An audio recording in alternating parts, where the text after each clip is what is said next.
They always ask me, where this? Why are you flying inside the cave like that? And how do you not crash? We will hook you up with the best paragliding spot around the city for a half price of a standard tour. You have some recommend for foreign the pilot in Oh, Vietnam? they should come.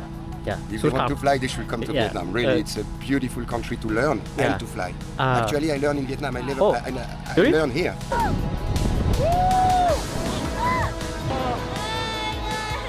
Mùa đông sẽ là mùa tốt nhất để bay ở đây, từ tháng 11 đến tháng 1. Ok, thế cái thành tích mà năm vừa rồi em đạt tốt nhất ở đây là bay XC là khoảng cách bao nhiêu và trong bao lâu? Năm ngoài em bay ở đây bay XC là 115 cây trong vòng em nhớ không nhầm là hơn 4 tiếng. Đây là đường dây điện kìa, đường dây điện 500 kW với có cao độ là 200 m so với mặt nước biển. Má đâu cô? Wow. Trời. Ngon thế.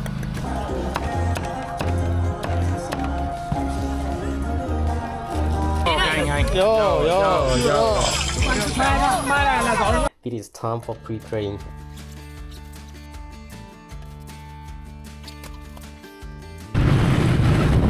And this is Go Supermarket. Almost pilot called this is Big C Supermarket on Trần Duy Hưng Street. Paraglider pilot always gather up there and take you go to the any spot to paragliding around Hanoi, such as Doi Bu, Nam Vietnam or Tam Đảo. Today I will take car go to Tam Đảo, and the fees $15 to $17 for round trip to Tam Đảo and back to Hanoi. You should connect with me or another local pilot in Hanoi. We will hook you up with the best paragliding spot around the city for a half price of a standard tour. We finally hit the base of the mountain after an hour. On the way to the takeoff spot, you must see this. These are high voltage power lines, very dangerous for pilots, and the height is about 200 to 250 meters. I will show you exactly what I mean once we fly from the summit.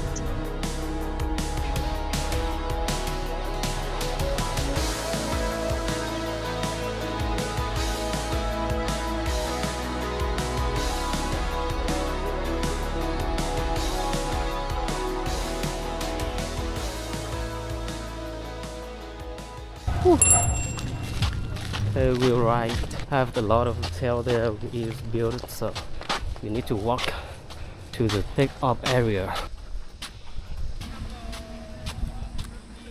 Chào em. Chào bác.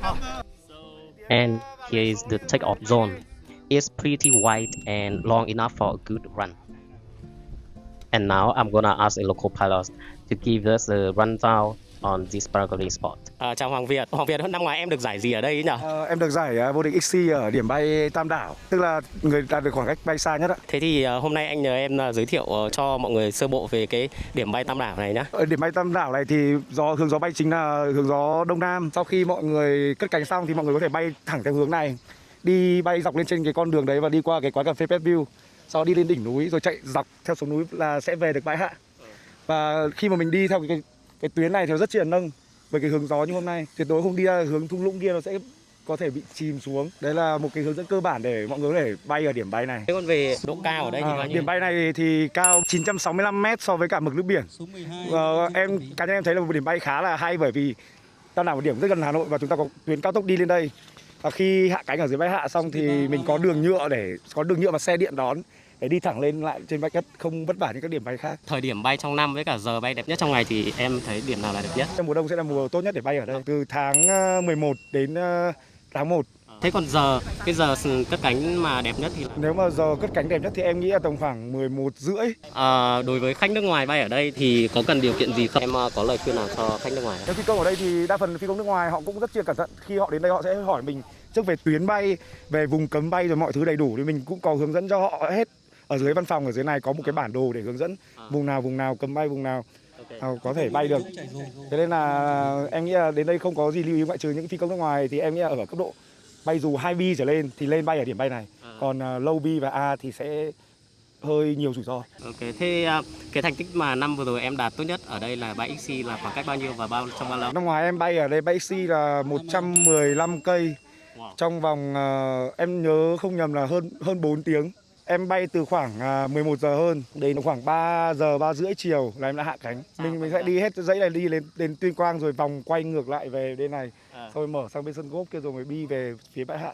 Thế 4 tiếng trên trời như thế thì em đói hoặc là muốn đi vệ sinh thì làm nào? Cái bay XC bay tuyến dài thì em sẽ chuẩn bị theo nước. Có được thiết kế sẵn một đường ống uống ở trong ba lô dù của em được gọi là cái đai kén.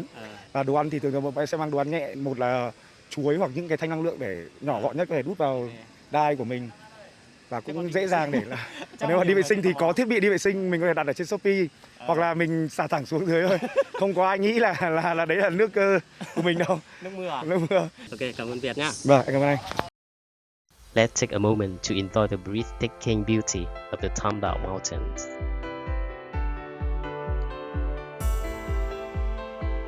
Đúng rồi, chạy. Rồi, ok. Even if you don't know how to flag right, you can still go on a tandem flight like this one.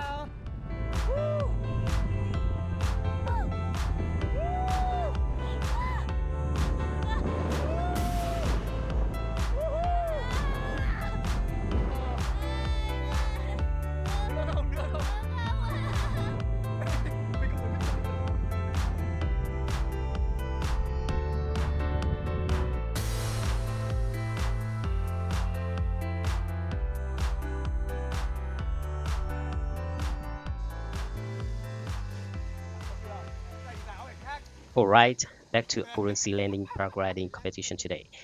Right now, I'm just warming up for my turn.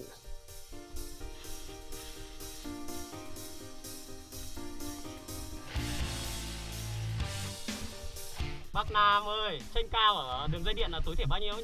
400 là ra được. 400. À, trên 400 là qua được cái dây điện. Đúng rồi. Everything is ready. Check the wind again and take off. Cái yếu quá.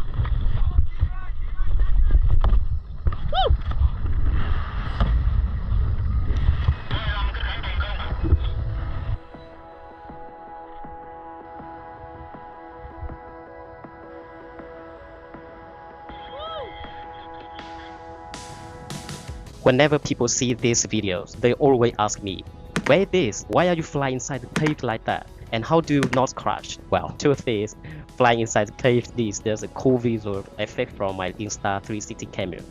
But as for why we don't fall out of the sky, today I'm going to break it down for you in the simplest way possible.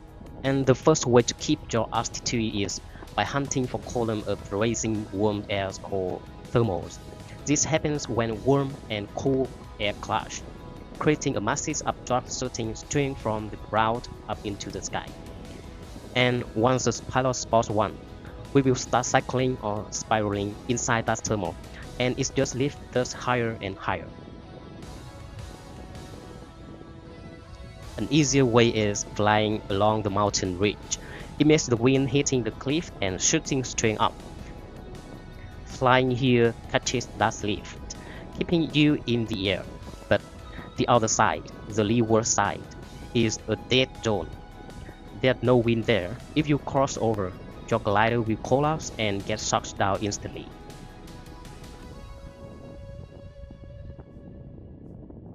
Đây là đường dây điện kìa, đường dây điện 500 kW với có cao độ là 200 m so với mặt nước biển, thế nên là điều kiện bắt buộc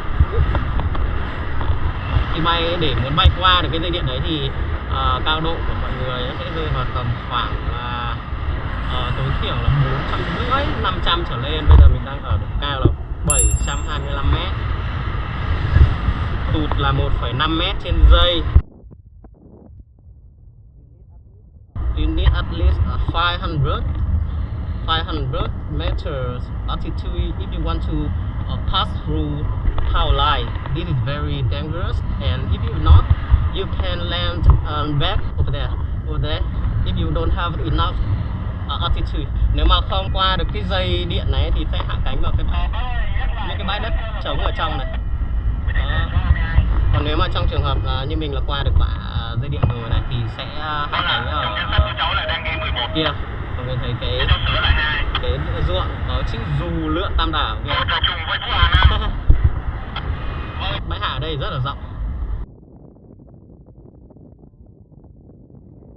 Now I am 479 meter altitude, so I passed electric power lines. Very dangerous, and now I will landing over there. This is main landing spot.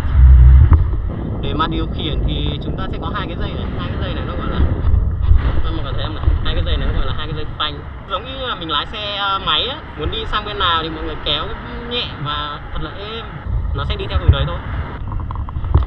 Okay, now I will lose my height by flight in figure 8 Horton. It's very safe. Cách giảm độ cao đơn giản nhất và an toàn nhất đấy là mọi người bay hình số 8 như thế này. Như kiểu là cái bài số 8 trong khi lái xe, nhưng mà nó mềm mại hơn và nó nhẹ nhàng hơn. Cái lực hút của trái đất nó sẽ hút bạn xuống. Độ tụt đang là 2,4 m trên giây. Độ cao của mình đang là 244 m. Một nguyên tắc bắt buộc là khi hạ cánh á, là mình sẽ phải đi ngược gió, đi ngược với chiều gió, tức là đi từ cái đuôi của cờ cho đến đầu cờ. Khi mà hạ cánh như vậy thì cái lực cản của gió nó sẽ lớn, nó sẽ giúp cho cái việc dù của mình hạ xuống rất là êm. Và khi mà gần đến mặt đất ấy, mọi người hình dung như là khi mà một cái vật nó rơi từ trên trời xuống, lực hút nó rất là lớn đúng không? Thì mình cần một cái hãm cái lực hút đấy lại, thì cái hai dây phanh nó có tác dụng đấy. Mình sẽ kéo cái phanh để cái dù nó hẫng mình lên, nó kéo ngược mình trở lên trời, thì từ đấy nó triệt tiêu cái lực hút của trái đất. Thì lúc đấy mọi người sẽ có được một cái pha hạ cánh đẹp và an toàn. Không phải đẹp mà là an toàn.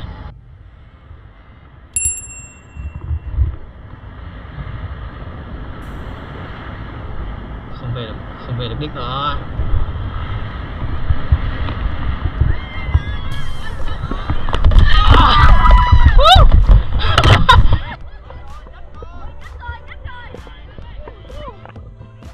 Okay, glider packed.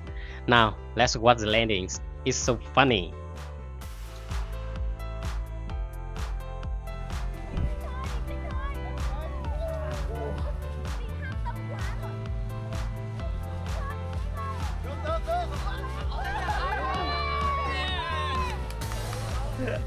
Chúc mừng anh nhá. Have lunch.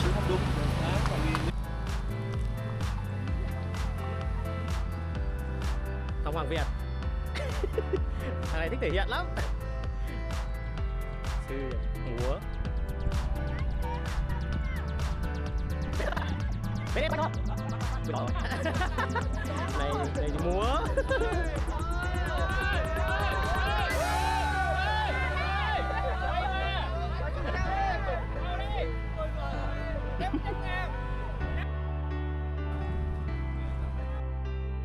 Ui, Cải quay nhá, lập biên bản. quên cái quai mũ. Còn tạm tâm rồi. Hello, what's your name? Hey, my name is Emerick. Nice to meet you. And Nice to meet you. how long have you been in Vietnam?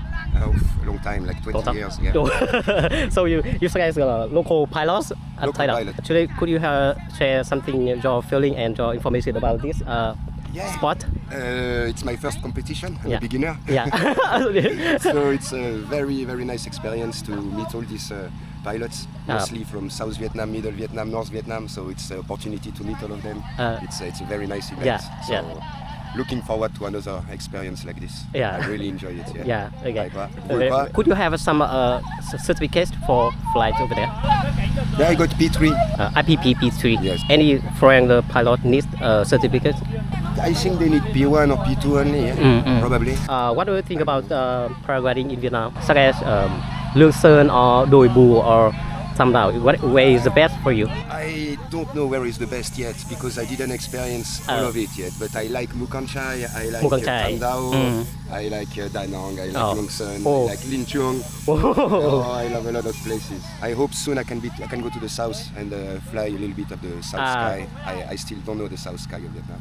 Okay. You have some recommend for foreign pilot in Oh, Vietnam? they should come.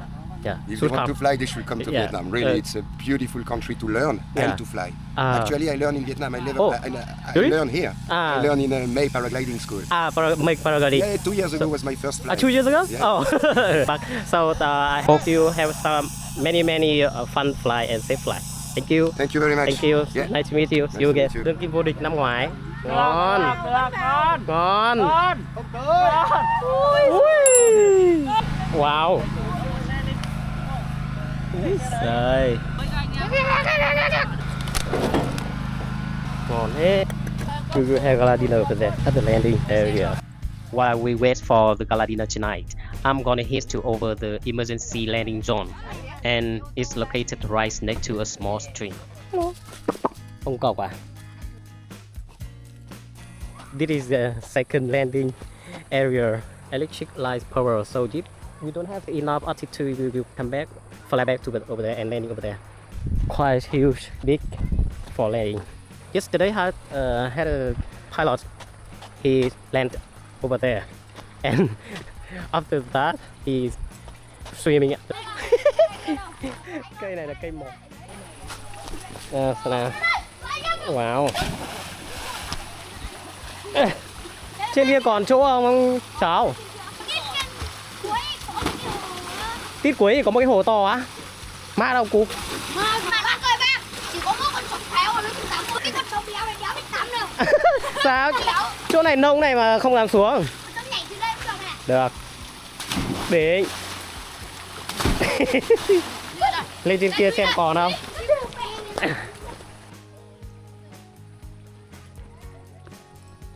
Ui, nước. Tưởng mưa. Ồ.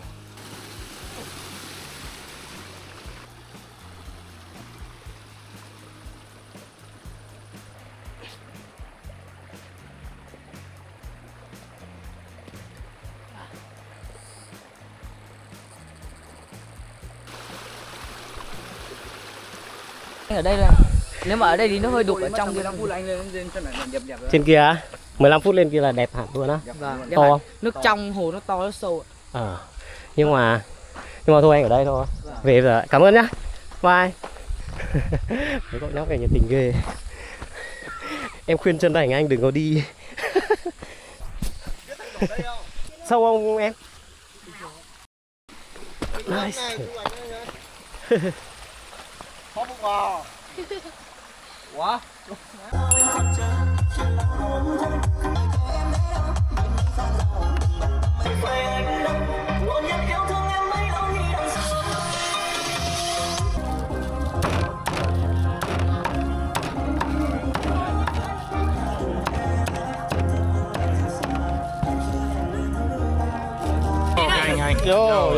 Vô.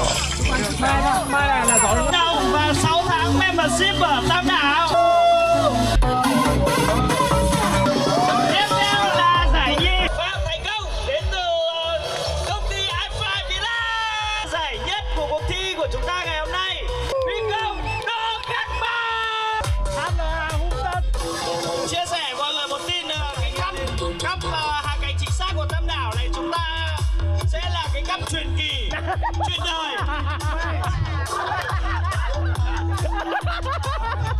Và năm sau, cái giải của năm sau chúng ta sẽ được trao lại cho bạn vô địch của năm sau, đúng chưa?